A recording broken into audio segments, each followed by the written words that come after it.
বারাণসীতে কিষান ন্যায় র্যালিতে প্রিয়াঙ্কা গান্ধী সরাসরি চোখ রাখবো। सभी जिला शहर अध्यक्ष, युवा, किसान, महिला और मीडिया के मेरे साथी, आप सबका इस सभा में बहुत बहुत स्वागत। जैसे मैंने कहा, नवरात्रि चल रही है।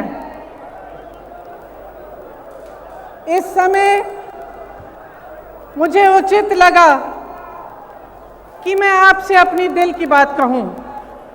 जो सच्चाई मैंने उत्तर प्रदेश में पिछले 2 सालों से देखी है, जब से मैं यहाँ पे काम कर रही हूँ, वो सच्चाई मैं आपके सामने रखना चाहती हूँ।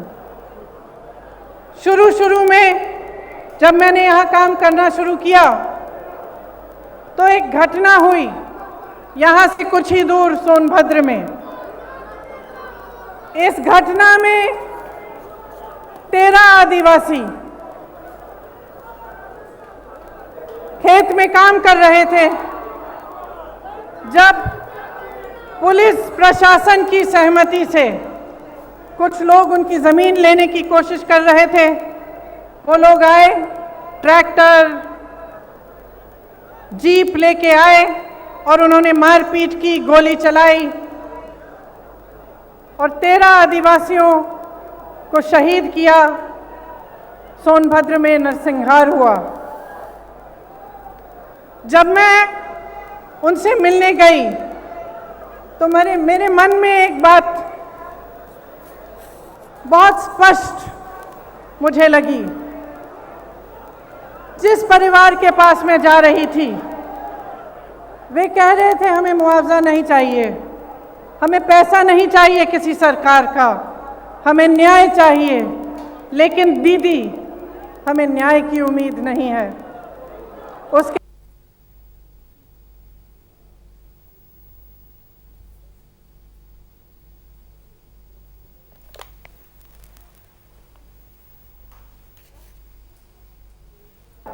उनके पिताजी ने मुझसे कहा कि उनको घर के बाहर निकालकर उन्हें पीटा गया था, उनके बच्चों को धमकाया गया था, उनकी 9 साल की एक पोती को धमकाया गया था, लेकिन उनको न्याय की कोई उम्मीद नहीं थी। वे सिर्फ न्याय चाहते थे, लेकिन न्याय की उम्मीद नहीं थी उन्हें।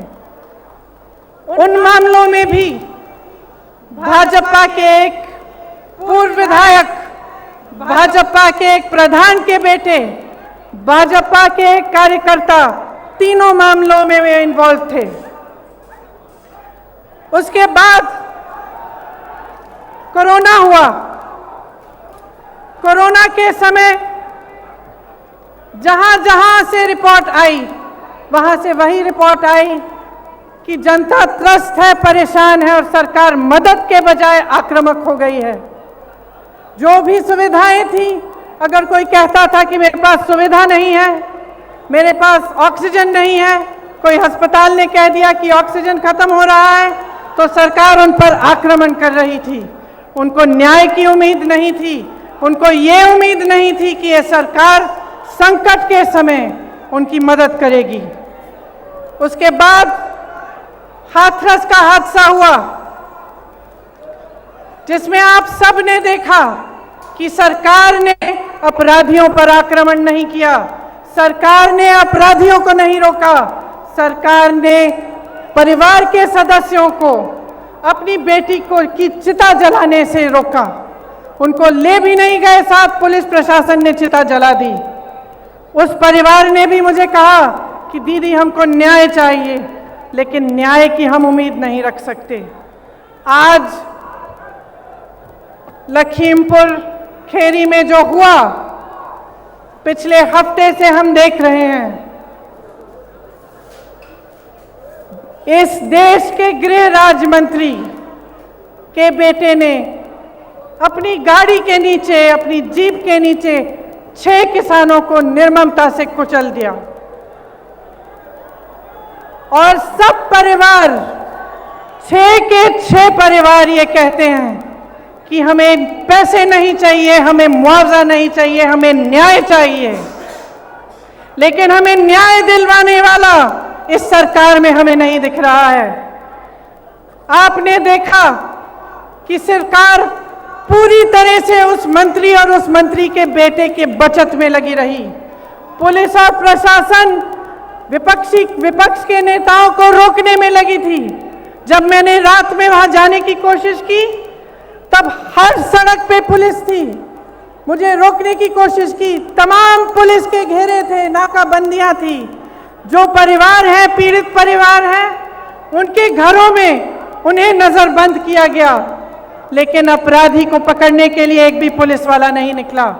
अपराधी के घर में उन्होंने निमंत्रण भेजा कि आप आकर हमसे बात करिए। आपने किसी भी देश में, दुनिया के किसी भी देश में या इस देश के इतिहास में आपने कभी ऐसा देखा है कि एक आदमी 6 किसानों को कुचल दे, 6 लोगों की हत्या कर दे और उसको पुलिस निमंत्रण दे रही है कि आइए हमसे बात करिए? आपने कहीं ये देखा है? बताइए। कभी भी इस देश और इस दुनिया के इतिहास में ऐसा नहीं हुआ होगा। यहाँ के मुख्यमंत्री मंच पे बैठे हुए उस मंत्री का बचाव कर रहे हैं जिसके बेटे ने ऐसा काम किया है। जो प्रधानमंत्री लखनऊ आ सकते थे प्रदर्शन को देखने के लिए, उत्तर प्रदेश के प्रदर्शन को देखने के लिए, आजादी के प्रदर्शन को देखने के लिए, वो 2 घंटे की दूरी पर लखीमपुर खीरी नहीं जा सकते थे उन किसानों के हाथ पकड़ने के लिए, उनके आंसू पोंछने के लिए। ये आजादी किसने दी? जिस आजादी का महोत्सव बना रहे हैं, अमृत उत्सव मना रहे हैं, ये आजादी हमें किसने दी है? ये आजादी हमें किसानों ने दी है, किसान के बेटे ने दी है। इस देश को किसान ने सींचा है। किसान का बेटा हमारी सीमाओं पर खड़ा है आज भी। ये किसान के बेटे हैं जो हमारी सुरक्षा कर रहे हैं, हमारी सीमाओं पे इस देश की आजादी को निर्भर रख रहे हैं। ये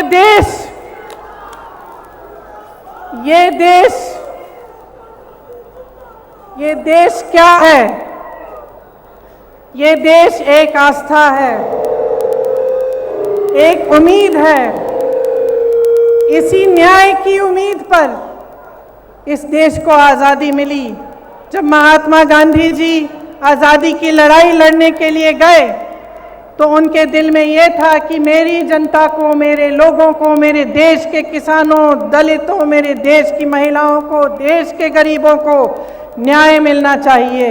न्याय पर हमारा संविधान आधारित है, लेकिन इस देश में न्याय की उम्मीद सब छोड़ चुके हैं। तो मैं आपसे कहना चाहती हूं कि जब लखीमपुर खीरी में मैं शहीद नक्षत्र सिंह जी के घर गई, उन्होंने मुझे बताया कि उनका बेटा सीमा सुरक्षा बल में दाखिल हुआ है। जब मैं अगले परिवार से मिलने गई तो मुझे बताया गया कि उनके तमाम भाई बहन सेना में देश की सुरक्षा करते हैं। जब मैं रमन कश्यप पत्रकार के घर गई, मुझे बताया गया कि उनको काम करते करते मारा गया, उनको जीप के नीचे कुचला गया क्योंकि वो वीडियो ले रहे थे, सच्चाई दिखाना चाह रहे थे। खेती में काम करने के इंस्ट्रूमेंट होते हैं, उन पर भी जीएसटी लगा रखी है। 100 रुपए का पेट्रोल, 90 रुपए का डीजल, 900 रुपए में रसोई का गैस।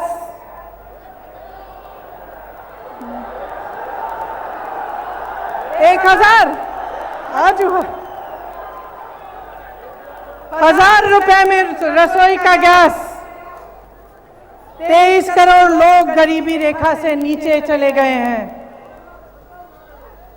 कोयला खत्म हो रहा है। बेरोजगारी चरम पे है। जहां जहां जाओ बेरोजगार युवा मिलते हैं। परसों मैं लखनऊ की एक बस्ती में गई।